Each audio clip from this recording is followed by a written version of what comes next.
Here we go. Welcome back to episode 29 of UnHammered with your host, Brantt Myhres. I hope you beautiful people have been doing great the last week, the last 7 days. If you stayed unhammered, awesome. If you haven't, that's okay too, as we've always talked about, that it's about the journey, not the destination. Isn't that the truth, everyone? Happy December.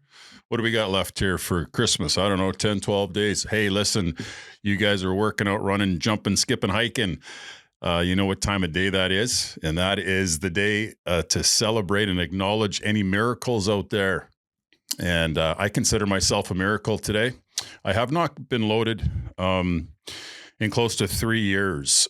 I have not had drugs in 17 years. And I consider that a miracle. Considering where I came from, obviously. Anyways, to you people out there, if you have made it a day, a week, a month, a year sober, congrats. Let's have a sip of whatever you're drinking today. It's not even that hot. It's not even that hot. I had a malfunction here in the junction, as they say, with whatever that's called, computers, fucking recorders, lights, camera action, all that stuff. And, it's funny how it gets you rattled, right? I found out it was something small. It was something simple. I called my producer, Patrick Puff, and who's an amazing editor. He does all the reels, and he's just awesome, man. And I'm like, dude, I don't know what's going on. And maybe try another set of headphones, see if that works. So let's see. Are we working, guys? Are we working? We got volume? We do. All right. Why don't we start off like we do? Get centered, get balanced, right? Little prayer maybe for you guys. You guys like any prayers out there? What are we looking at today? Let's see here. There's a prayer I like here that we'll read. But do we do meditation? Meditation's pretty good, right? For anybody, whether you're sober or not, who cares? Okay, why don't we try and do a meditation for the day? Try to see the life of the spirit as a calm place, shut away from the turmoil of the world. Think of your spiritual home as a place of peace, serenity, and contentment. Go to this quiet, meditative place for the strength to carry you through today's duties and problems. Keep coming back here for refreshment when you are weary of the outside world. From this quietness and communion comes our strength. Yeah, not bad. Not all of them I like, right? But they all serve a purpose to me. It's like meetings, man. You're not going to go to every AA or NA meeting and big fucking gung-ho. Love it. Oh, it's the best meeting I've ever been to. No, you're not. Some meetings I'm looking at the fucking clock. Get me out of here. But I know what that is. Guys, that's the disease of addiction. Right? It doesn't want me to stay in meetings. It's saying, dude, it's 15 minutes longer that you got to sit here. Get the fuck out of here and go get a Timmy Hortons. Get a coffee and a donut, right? But I've been doing this long enough to stay the 15 minutes. Stay the 15 minutes. Okay, here's my prayer, guys. Here's my prayer. I like this one. It's called the third step prayer. Okay. And it is, God, I offer myself to thee to build with me and do with me as thou wilt. Relieve me of the bondage of self, that I may better do thy will. Take away my difficulties, that victory over them may bear witness to those I would help of thy power, thy love, thy way of life. May I do thy will always. I love that, man. May I do thy will. Not Brandt's. Brandt's will is a rodeo. It's a fucking circus. It's a bad one. You don't even have to pay to get into the circus. You don't. Okay. What do we got here? We got some messages, don't we? Some messages of hope, inspiration, all that nice stuff here on UnHammered. Okay, this guy's name is Bruce.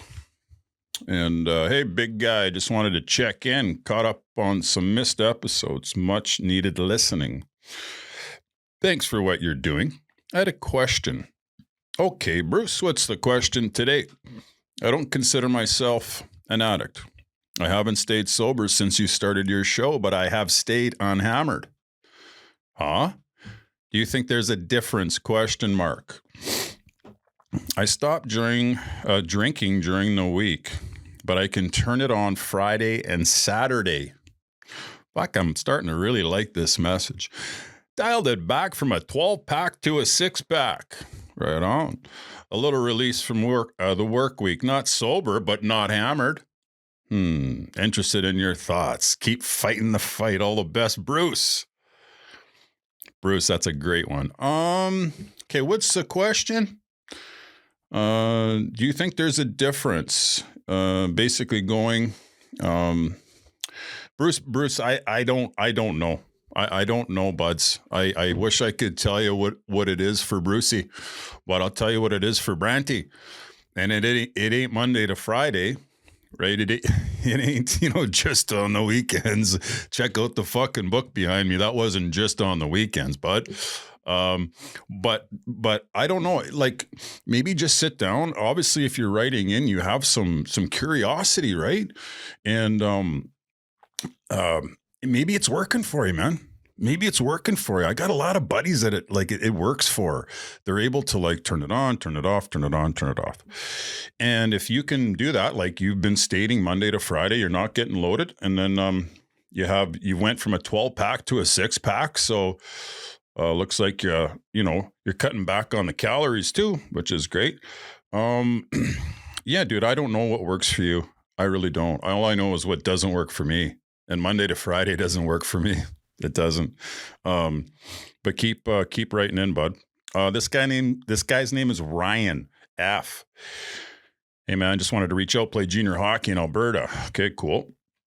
Read your book and my second stint in rehab, and it really helped me get through some tough times. I'm 2 years sobered.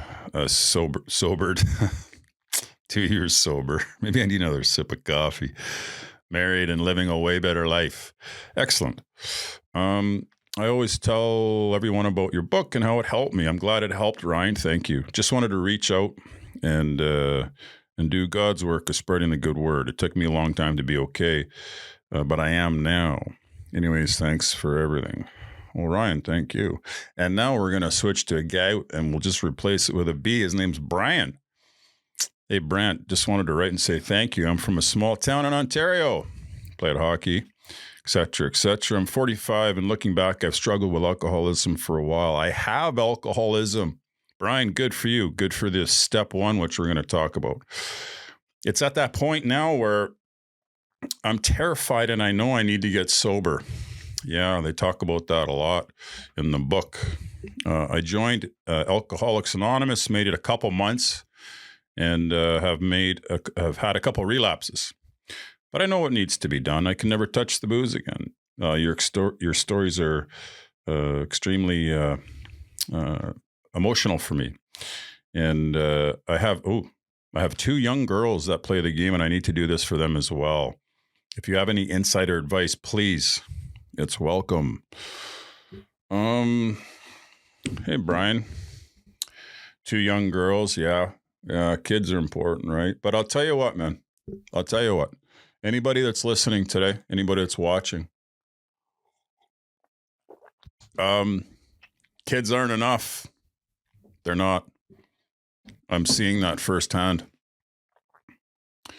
Kids are not enough to make you put down the bottle, the can, the straw, the needle. This thing's way fucking stronger than that. It's way stronger than kids. And hey, it's a good motivator. It's a good motivator. We all need motivations to get sober. But when it comes to the strength of this thing, it does not care how many children you have to take care of. and it does not care where you got to get up and go to work and that kind of stuff. And it just doesn't give a fuck. It just says, I want to bury you as, as deep as I can. And until you start fighting back, I'm gonna continue digging. And as I've said, I know somebody that they have every fucking reason in the world to get sober right now, every reason, and they're not. And all you can do from afar is pray for them, and hopefully that they get better. And I'll leave it at that. So, Brian, the kids are great, but it's got to be for you, bud. Okay, here we go. Mark F. Thanks, blah, blah, blah. I quit drinking on April 9th, 2024, after 50 years of ripping. Same story with you with blackouts and embarrassing behavior. I'm now 64 and fighting it hard. Got Parkinson's. Anyways, look forward to buying your book and hat as soon as possible. Yeah, we'll get some more hats going, guys, and some more merch.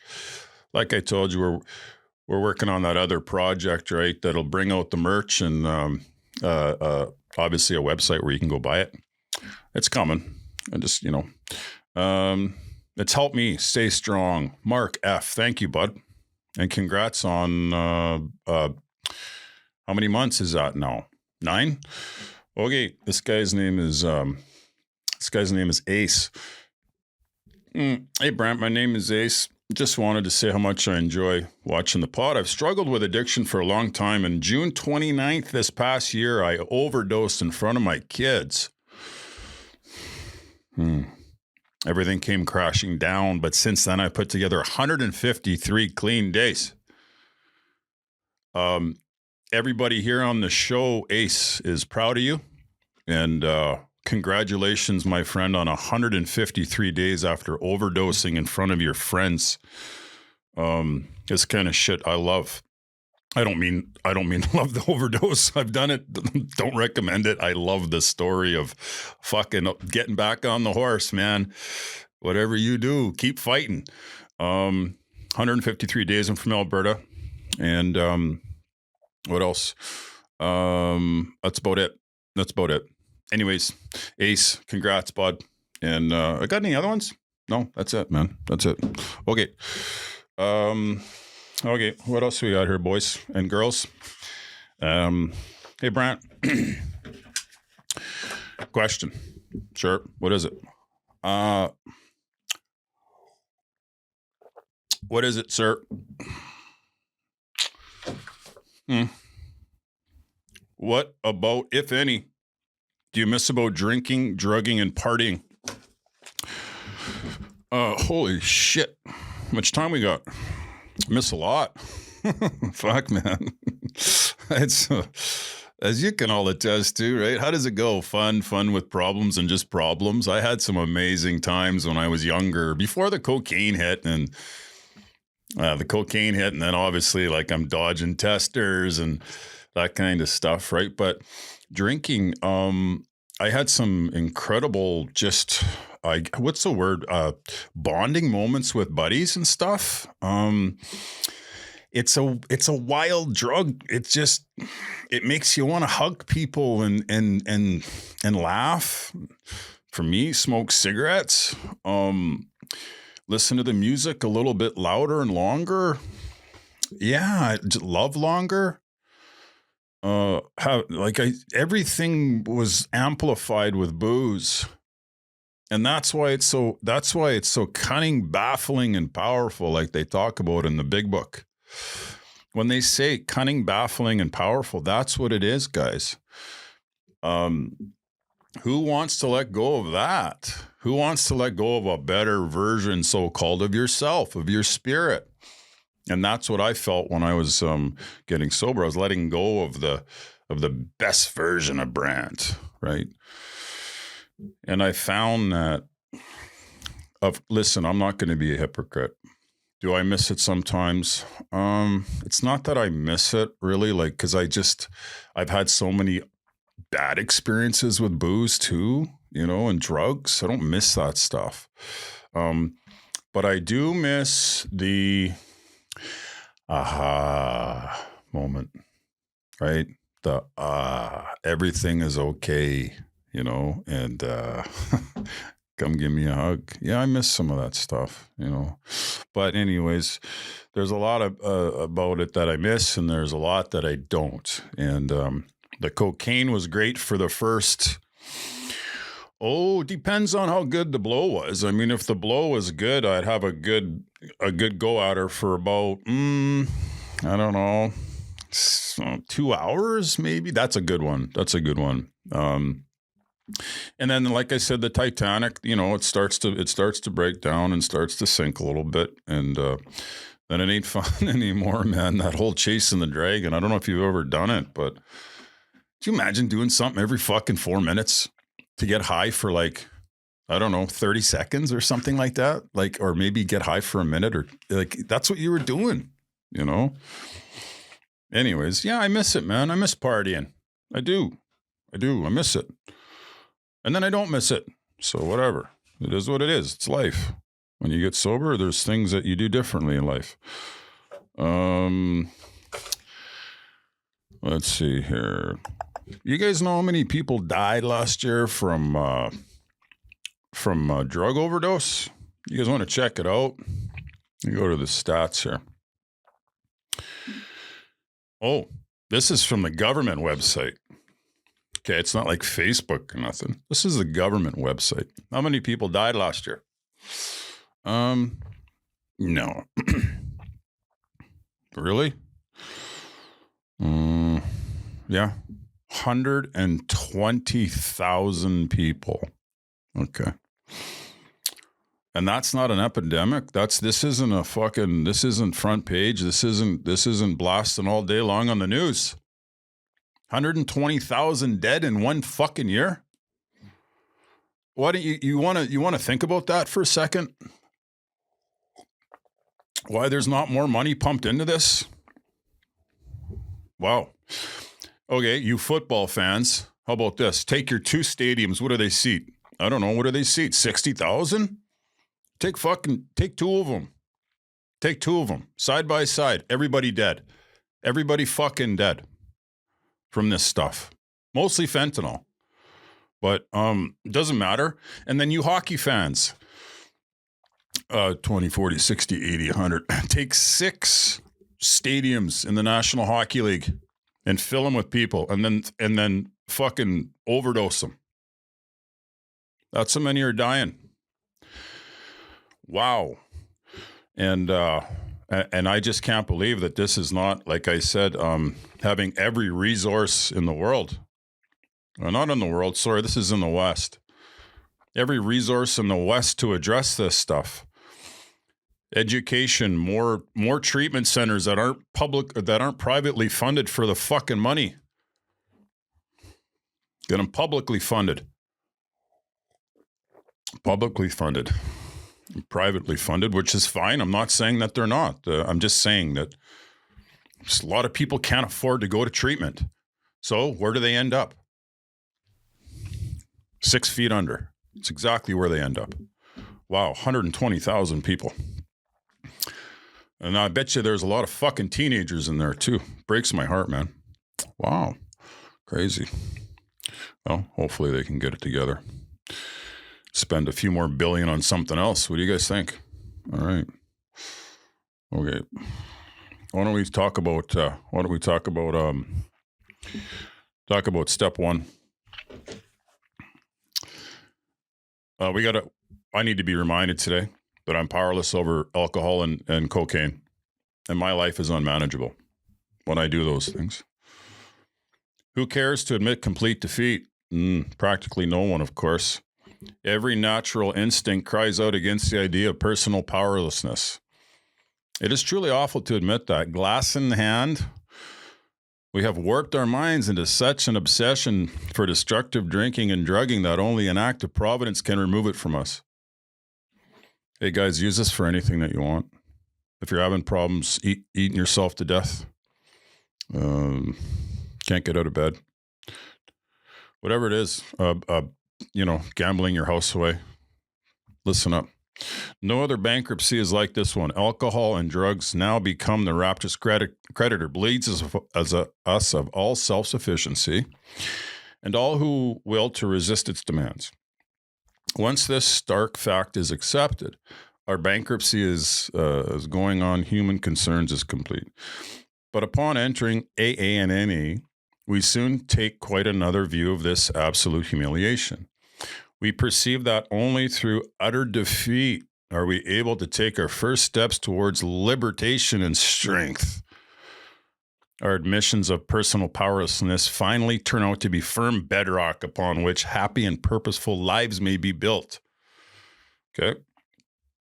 We know only little good can come to any alcoholic or drug addict who joins AA or NA unless he or she has first accepted his or her devastating weakness and all of its consequences, until he or she so humbles himself. His or her sobriety, if any, will be precarious. Okay. Of real happiness, he or she will find none. Proved beyond doubt by any immense experience, this is one of the facts of AA or NA life.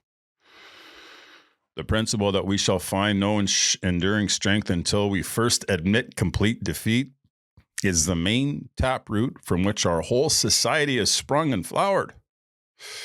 Awesome. When first challenged to admit defeat, most of us revolted. I did too. Have any of you revolted? It's like, just, get away. I can handle this. I know what I'm doing. I'm on my third DUI. I'm in fucking jail. Don't worry, I got it. Anyways, then we had been told that so far as alcohol or drugs is concerned, self-confidence was no good whatsoever. In fact, it was a total liability. Our sponsors declared that we were victims of a mental obsession so powerful that no amount of human willpower could ever break it. There was, they said, no such thing as a personal conquest of his compulsion by the unaided will. Relentlessly deepening our dilemma. Our sponsors pointed out in our increasing sensitivity to alcohol and drugs, an allergy, they called it. I agree, man. I think I'm fucking wired differently. When I sip booze or I snort coke, I'm the wires are just going all over the place. They're like, he's back. I'm like, I know, hopefully for not too long.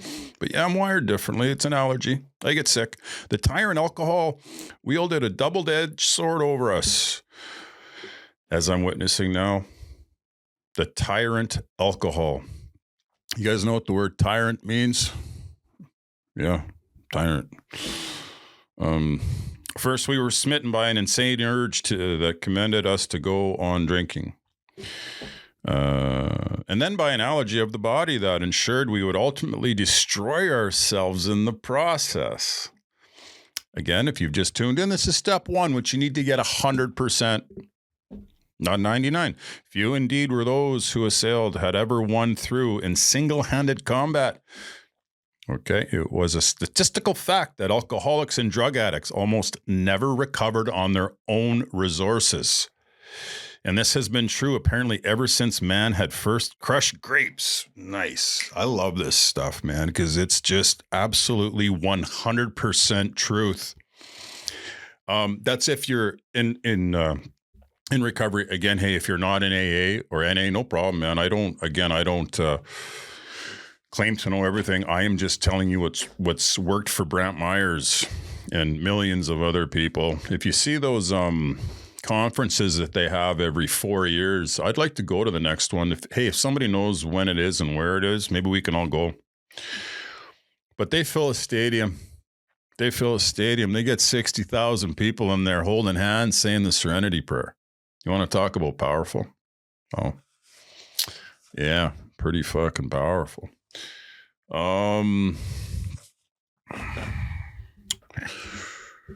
Is there any sober celebs that you guys sort of look up to?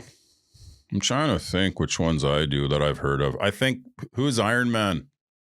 Robert Downey? He's probably my favorite. He's probably my favorite. But I remember when I was in the poor me phase. You ever get into the poor me phase? All these, you're always making excuses for yourself, right? Can't do it because of this. Can't do it because of that. And I remember when Bradley Cooper came out on the front page of, was the most beautiful man in the world, considering some people thought he was, and people's most whatever. Anyways, I'm looking at it, and he's talking about his sobriety. And I said, holy shit, Bradley Cooper from The Hangover? That stud? The guy that's just beautiful. And he's probably got a lot of you know what in the bank. And he just got rated the most beautiful man in the world. He's sober. Wow, Brantt. You're crying about what? That you can't? So here's a guy that has it all, and he's still continuing to put days and months and years together of sobriety. So it wasn't, again, keeps going back to, it's not about all the other stuff, right? And it's the stuff you can't buy, like I talked about last week. And, but anyways, my point is, so Cooper, who else? Giselle. Jeez, I didn't know that, what did Tom Brady drive her to drink? Or other way around. Tom Holland, Spidey. Jeez, old Spidey. Spidey's sober now? Actually, I heard that he was drinking at dinner the other night. It's just one beer, though. Spider-Man, that's cool. Who else we got here? Ben Affleck, yeah. So that's sort of Ben Affleck. Hey, what's your top 5 movies? And you don't have to tell me all 5, but maybe just give me one of them. And mine for sure was Good Will Hunting. To me, today, that movie will stand the test of time. It was a masterpiece. They talk about perfect movies. Quentin Tarantino talks about perfect movies, and Back to the Future being one. And what other one did he say was perfect? Was it Rocky 1? Anyways, I think that The Notebook was perfect. I think that Shawshank Redemption was perfect. And I think that Good Will Hunting was perfect. And boy, did I relate to all those scenes with Robin Williams and the therapist and the abused young boy. Matt Damon. Yeah, I related to all that. But anyways, Ben Affleck sober. Who else? Daniel Radcliffe. Who's that guy?